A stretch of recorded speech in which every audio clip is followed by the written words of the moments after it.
Come, Sleephold, I've simply had my fill. Why must you hurry off? Please wait until...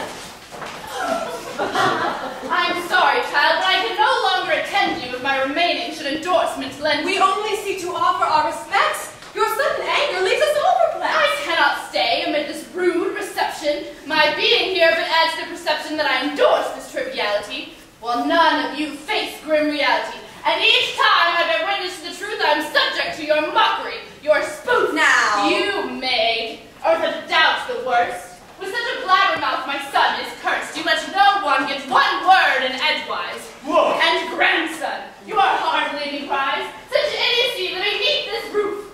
The world has gone to hell, and here's the proof. Whatever did we do to be so blessed?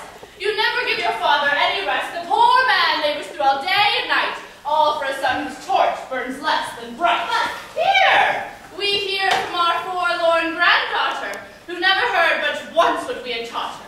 What candle burns behind those shifty eyes? What craftiness is in those heartfelt sighs? Mother? Too long, child, I have held my peace. How long I have prayed for wickedness to cease. You raise these children, neither is your own. Like righteousness springs from them, all full grown. By your example we pray to fate and squander every bit of their estate. Your lavish dresses, coaches, and your jewels leave children living lives of errant fools. I must You, more than all the rest, her brother ought to know what suits her best. Yet you, like all the others, idly chatter, not caring for the things that truly matter. It's you who stirs loose talk around these tables while spinning feeble yarns and idle fables. You urge her to forsake her moral censure neath mantle of respectfulness you lent her. I'm sure that your Tartuffe is a fine example. Regard for his devotion is most ample. He stands for aspiration, noble cause, unlike this jeering crowd who flaunts their flaws. Do you really mean to stand there and suggest that sneering hypocrite is of the best? Have you been taken so completely in that every joy is not but waste and sin? the way he talks, and he goes on and on, you'd think that we were each the devil's pawn. There's nothing one might do that won't offend. Beneath his influence, you might well mend. I say this, grandmother, with due respect, but do you really think we genuflect as someone brashly overtakes our house, while begging for a serious delapse? The very thought, I say, fills me with wrath, so lectured by a man who lacks a bath. He intervenes where he does not belong. To step in for the master is simply wrong. You must regard it as somehow less than pleasant for nobles to bow down unto this peasant.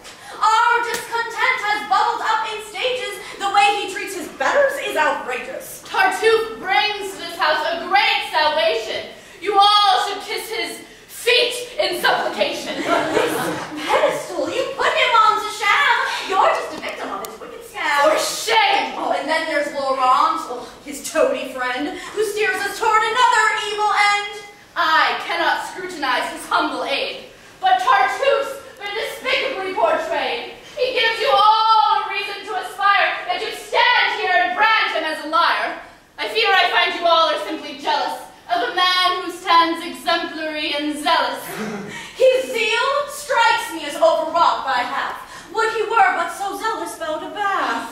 He engineers some dire, dread connection to guess Madame Elmire made at reception. And I must speak sincerely and most frank, his thoughts for her lead toward the gross and rank. Ridiculous! You know, he has a point. This raucousness you quickly must anoint. The neighbors talk of parties and receptions, and quickly turn to darker misconceptions. Twixt carriages, the servants, and the mess, they even scrutinize your every dress. I'm sorry that convention you must flout, but why expose yourself to callous doubt? Such idle thinkers need no high excuses to turn whate'er they see to other uses. Should we dissolve a fond fraternal group because we fear the gossip of a snoop? No, madam, let us put those fools behind us and never let an idle rumor bind us. If we, as you suggest, forego our fellows, would we discover accusation mellows? Such lockstep with convention, I submit, would publicize some other deficit. Wait, let me guess. Daphne, the girl next door, is peeking out her shutters, keeping score.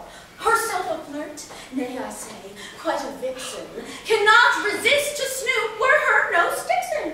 The kindest act, indeed, the most auspicious, is made by her as dark and quite malicious. She seems to take a sinister delight in trashing reputations just for spite. Oh, it's quite a thing to see how she may relish each chance she has to savor and embellish. All that you do that's not overtly pious, she feeds upon with her small-minded bias. Or if her neighbors hold dark reputation, the contrast may hold hope for her salvation. Well, recognizing Daphne is no saint, Madame Orange, we know, conveys no taint. Of virtue, she's a model most exemplar, and she's been known to cite your faults extemper. You really think we might regard the trilling of one for whom this virtue comes unwilling?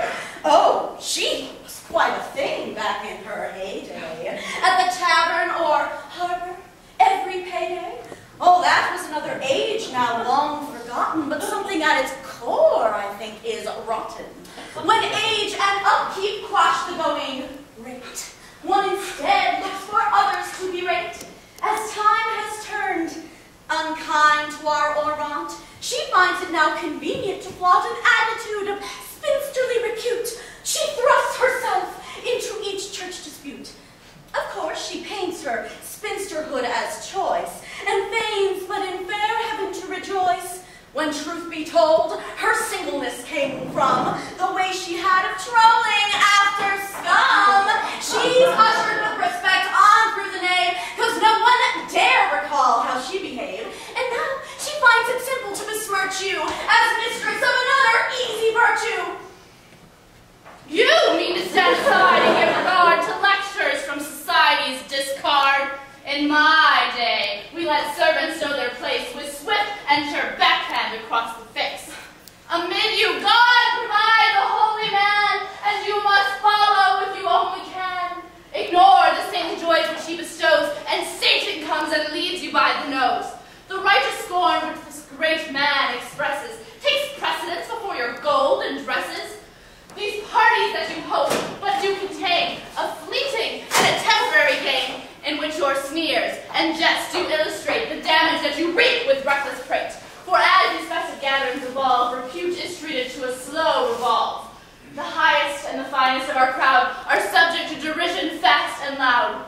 Just last Sunday, our dear minister called these a Babylon in miniature, or revelers Babylon most incoherent. Think you your mockery is not apparent? Go on and ape me when I turn my back. You only demonstrate the grace you lack. I leave the field to you as you desire. Go pull your souls, yourselves, out of this mire.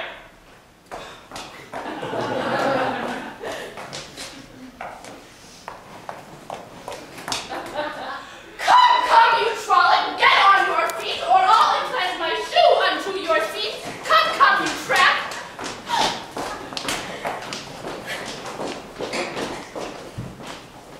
I guess I'll just hang back. I'd rather not endure a new attack. What a battle! Watch it, sir. No cracks. Let's twixt your shoulders might arrive an axe. She comes here but for battle, it is true, but let's avoid a bout of deja vu. What in the world could ever give her notion? Reality divides her like an ocean. Her ocean of credulity's a drop compared to how her son falls for that plop. Emerging as he did from that dread rubble, amidst our country's latest civil trouble, we cheered his feats of ingenuity, anticipating perpetuity.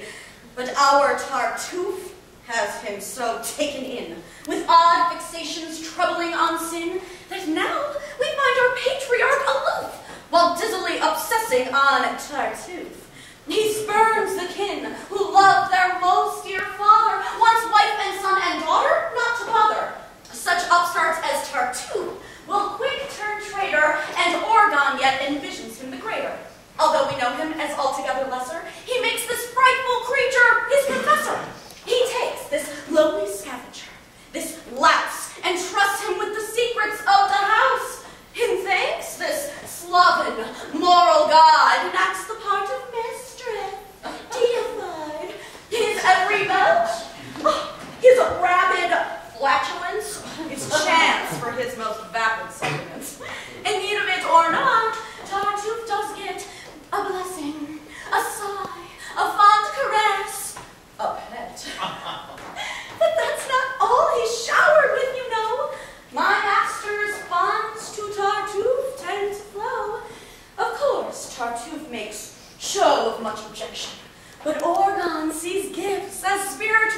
affection. And thanks, our dear Tartuffe does his best rendition of the glories of the Spanish Inquisition. Just last week, Tartuffe did find us liable for marking with a handkerchief our Bible.